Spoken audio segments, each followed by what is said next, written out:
Welcome back to the Bible Breakdown channel. Today's video will be Ephesians 6, the armor of God. Life is a battlefield, not one of flesh and blood, but of spirit and truth. In Ephesians 6, the Apostle Paul lifts the veil between the seen and the unseen, revealing a war raging beyond our eyes, a war for our hearts, our minds, and our souls. He begins with a call to strength. Be strong in the Lord and in the power of his might. Paul reminds us that our struggle is not against people, not against bosses, politicians, or even those who hurt us.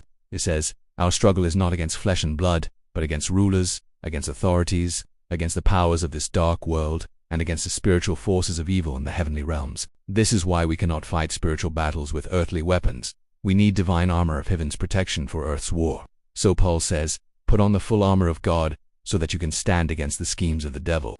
And then, piece by piece, he describes the armor every believer must wear. The belt of truth, because lies are the enemy's oldest weapon. Truth holds everything together. Without it, the armor falls apart. The breastplate of righteousness, guarding your heart with purity and integrity. When you walk in righteousness, the enemy's accusations can't pierce you. The shoes of the gospel of peace, ready to move, ready to stand, ready to carry good news wherever you go. Peace isn't weakness, it's power under control. The shield of faith, your defense against the fiery arrows of doubt, fear, and temptation. Faith is not the absence of struggle, it's confidence in the middle of it. The helmet of salvation, protecting your mind from lies that say you're not forgiven, not loved, not enough. Salvation reminds you of who you are and whose you are. The sword of the Spirit, the Word of God. The only weapon designed not just to defend, but to strike back. Jesus himself used it to defeat temptation in the wilderness. And finally, Paul says, pray in the Spirit on all occasions, with all kinds of prayers and requests. Because prayer is not part of the armor, it is the power that activates it.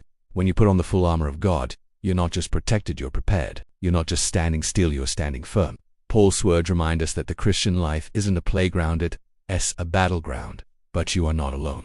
The strength of the Lord covers you. His truth guides you. His Spirit empowers you. Every battle you face, every attack you endure, every tear you shed, none of it is wasted. Because greater is he who is in you than he who is in the world. Ephesians 6 is God's battle plan for victory. It's the reminder that your strength doesn't come from your own willpower, but from the one who already conquered the enemy. So stand firm, hold your ground, and fight the good fight of faith. Because when you wear the armor of God, you never fight alone. Thank you for watching, and don't forget to like, share, and subscribe, and hit that notification bell so you will be instantly notified of new videos. See you on the next one.